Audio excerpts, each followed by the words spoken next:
ज्या प्रोसेस आहेत आपल्या मेनार्की टू मेनोपॉज, म्हणजे स्त्रीत्व निर्माण होणं आणि स्त्रीत्व निघून जाणं, ह्याच्यामधलं जे आयुष्य आहे ते म्हणजे परिवार, कुटुंब निर्माण करणं आणि राष्ट्र. आणि ह्या प्रोसेसमध्ये प्रत्येक घराची गरज स्त्री आहे. त्या महिलेपर्यंत स्त्रीला पोहोचवा, कारण शेवटी पुरुषाचा जन्म सुद्धा तिच्या उदरातून होतो आणि स्त्रीचा जन्म सुद्धा तिच्याच उदरातून होतो आणि येणारं पूर्ण राष्ट्र तिच्या उदरातून येतं. जर का तिच्यापर्यंत स्त्रीला पोहोचवली तर कुटुंब, समाज आणि राष्ट्र आपण मजबूत ठेवू शकतो. पॉसिबल आहे.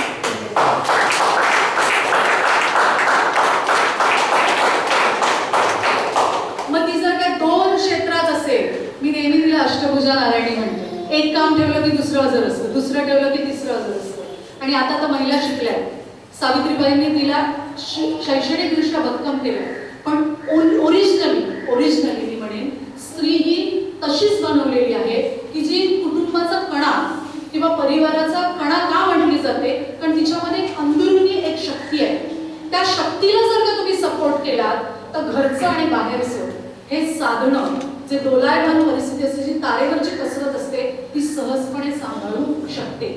मी विनंती करेन की जेव्हा तुम्ही भक्कम असता किंवा तुम्ही समाजात वावरत असता तर लोकांना असं वाटतं चूल बरी मूल बरं, पण जर का तुम्ही समाजात वावराल ना, तुम्ही अपडेट व्हाल, तेव्हा येणारी पिढी तुम्ही अपडेट करू शकाल. नाहीतर तुम्ही अपडेट नसाल तर पुढच्या पिढीपर्यंत पाठवणं सोपं नाही. जसं शारीरिक आणि मानसिक दोन्ही आपण भक्कम असेल तर पुढच्या पिढीला आपण देऊ शकतो.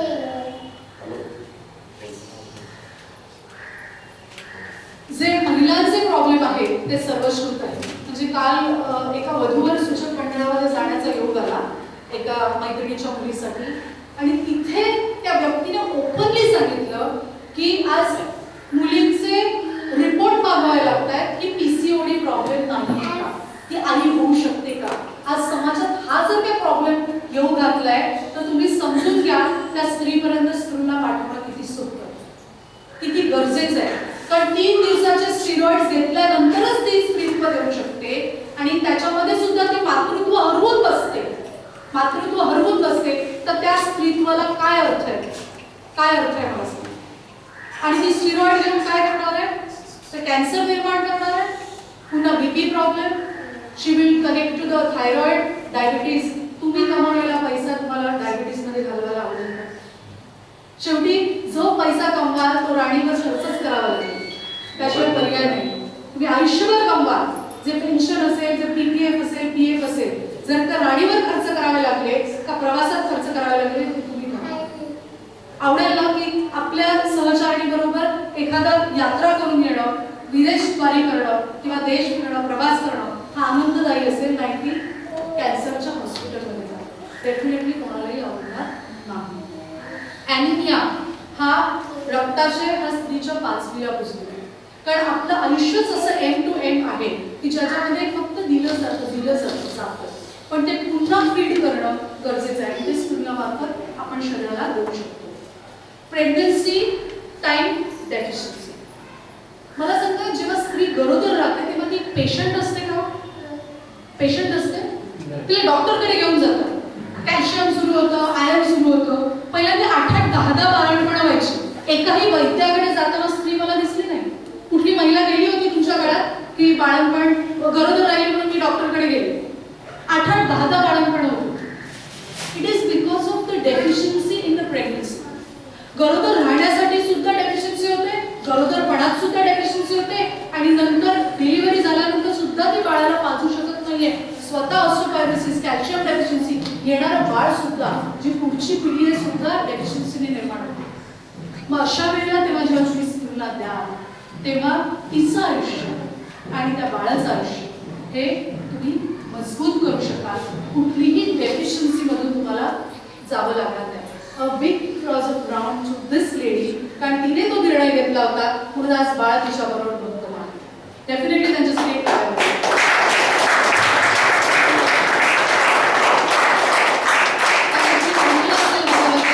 मीटिंग मध्ये की त्यांनी स्पिरुलाचा स्वीकार करून आज मातृत्व आणि त्या बाळाचं बालपण हे सुखरूप ठेवलेलं आहे.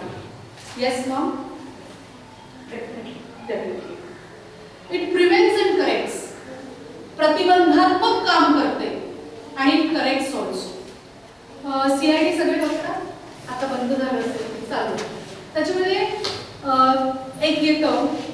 RNA DNA हा घटक ऐकलाय तुम्ही? RNA DNA घटक ऐकलाय CID मध्ये? मजा वाटते ना RNA DNA, अरे इसका है क्या उसका है क्या, असं मजा वाटते. But what is the correction in your body is, आपण नेहमी घर बघतो, घराणं बघतो आणि मग मुलगी किंवा मुलगा देतो.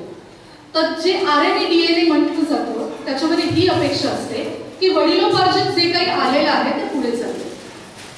मग ते चुकीचं असेल तरीही पुढे जाईल आणि बुद्धिमत्ता असेल तरी पुढे जाईल. पण करेक्शन म्हणजे DNA RNA मध्ये होऊ शकतो. हे कोणाला माहिती आहे का? There is a correction possible in DNA. हे माहिती आहे तुम्हाला? It is possible. लोक म्हणतात DNA RNA करेक्शन होऊ शकत नाही, but yes it is possible. Google सर्चला बघितलं तर जे काही अनुवांशिक चालू आहे ते आपण खंडित करू शकतो, रिपेअर करू शकतो, करेक्ट करू शकतो आणि पुढच्या पिढीपर्यंत चांगलं देऊ शकतो. आणि त्याला जे काम करतं ते व्हिटॅमिन B हे स्पिरुलिना आहे.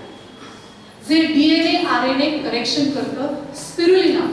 त्याचं एक सोपं उदाहरण मी मला एखाद्या त्याच्यामुळे तुम्हाला लक्षात येईल. मी स्विमिंग शिकू शकले नाही कारण मला क्रॅम्प्स यायचे. माझे बाबा 4 मैल आतमध्ये, गिरगाव चौपाटी सगळ्यांना माहिती आहे, 4 मैल आतपर्यंत ते पोहत जायचे. रणजी ट्रॉफी खेळलेले एक गुड बॅट्समन होते. पण एका काळानंतर त्यांना क्रॅम्प्स यायला लागले की जे त्यांच्या अगोदरच्या पिढीला होते. माझा जन्म झाला, मला क्रॅम्प्स यायला लागले आणि मी स्विमिंग शिकू शकले नाही. वडील एवढे चांगले स्विमर असून सुद्धा मफतलाल म्हणून चंदी रोडला एक स्विमिंग पूल आहे, तिथे मी 60 रुपये भरले 1987 साली आणि फीज विसरून गेले कारण पाण्यात उतरले आणि मला क्रॅम्प आला. त्यामुळे तो जो स्विमिंग टीचर होता त्याने म्हणाला, मॅडम आप डूब जाओगे, आपको मैं स्विमिंग नहीं सिखा सकता, पैसे मिळू शकतो. हे सगळं घडल्यानंतर मी विषय सोडून दिला की मी स्विमिंग शिकेन. पण मी ॲथलेट होते, माझं काम करत राहील आणि मला क्रॅम्प्स वगैरे येत राहिले. एके दिवशी 5-6 वर्षाचा माझा मुलगा म्हणाला, मम्मा तुझे ते पाय असं होतं ना तसं मला पण झालं. तुम्हाला लक्षात आलं? माझ्या वडिलांचा क्रॅम्प मला होता आणि माझ्याकडून माझ्या मुलाकडे होता. पण जेव्हा मी स्विमला द्यायला लागले when he was 4 years, today is a condition, he's a good swimmer.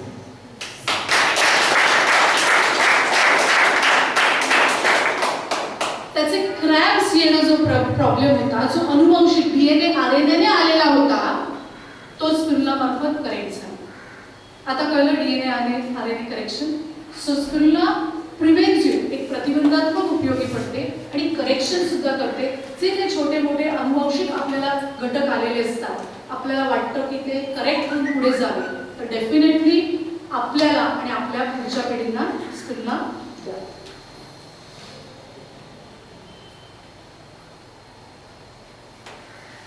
Spirulina का द्यायचे आणि कोणाला द्यायचे? जे स्वास्थ्यपूर्ण आहेत, ज्यांना वाटतं मी हेल्दी आहे, प्रत्येकाला वाटत असतं मी आरोग्य देऊ. कोणी भेटलं तर म्हणतो काय रे काल किती कमावले असं विचारतो. काय कसं आहेस, बरं आहेस ना, काय राव बरे आहेत ना, कशी आहेस ना. So first question is health. तुम्ही कसे आहात? मग त्या हेल्दी माणसाला पहिल्यांदा प्रतिबंधात्मक ही स्पिरुलिना देणं गरजेचं आहे. जे अनहेल्दी आहे, नाही रे माझं आत्ताच ऑपरेशन झालं आहे, मला ऑपरेशन एक्सपेक्टेड आहे, किंवा माझ्याकडे सून गरोदर आहे, किंवा माझी वाईफ गरोदर आहे, माझा मुलगा 10वीला आहे, माझा मुलगा इंजिनिअरिंगला आहे, तर त्यामुळे त्याची त्यावेळेची गरज आहे. एनर्जीसाठी जे न्यूट्रिशन आहे, कसं की जे डायजेस्टेबल आहे, इझिली आहे, नॅचरल आणि डिझीज फ्री लाईफ.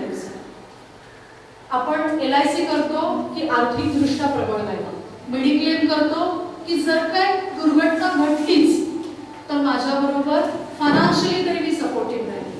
पण मी विचारू इच्छिते, हार्ट अटॅक आला, ॲम्ब्युलन्स नसेल, कार्डियॅक उपलब्ध नसेल, can that heart attack saves you? That mediclaim saves you? Not possible. There तुम्ही जर का शरीरातून आतून इक्विप असाल, बायो पॉलिसी असेल, सेलेनियम शरीरात असेल, हार्ट अटॅक येईल का? You can prevent it. म्हणजे तुमचं करेक्शन तुम्ही केलेलं असेल, तुमचं आरोग्य तुमच्या हातात असेल, तर खऱ्या अर्थाने एखादे अपघात तुम्ही एखादे टाळू शकणार नाही, पण जे शरीराचे अपघात आहेत ते तरी टाळू शकणार तुम्ही.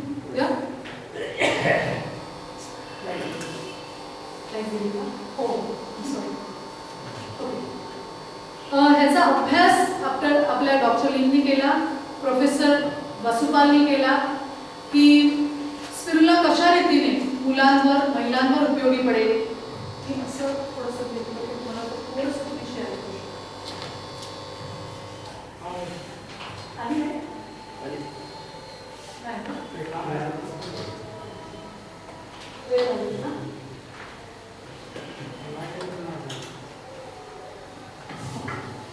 त्यांनी अभ्यास केला की स्पिरुलिनामुळे आपण कशा रीतीने एक इफेक्टिव्ह आयुष्य देऊ शकतो मुलं, महिला आणि कुटुंबामध्ये. फर्टिलिटीमध्ये ती आपला पुढचा समाज कसा निर्माण व्हावा ह्यासाठी त्यांनी अभ्यास केला. अनेक डॉक्टर या पॅनलवर काम केली आणि त्यांनी जी स्पिरुलिनावर अभ्यास केला त्याच्यावरून त्यांच्या लक्षात आलं त्याच्या अभ्यासावरून त्यांना लक्षात आलं की हे जितकं इफेक्टिव्ह आहे. ओके 2 मिनिटं थांबे.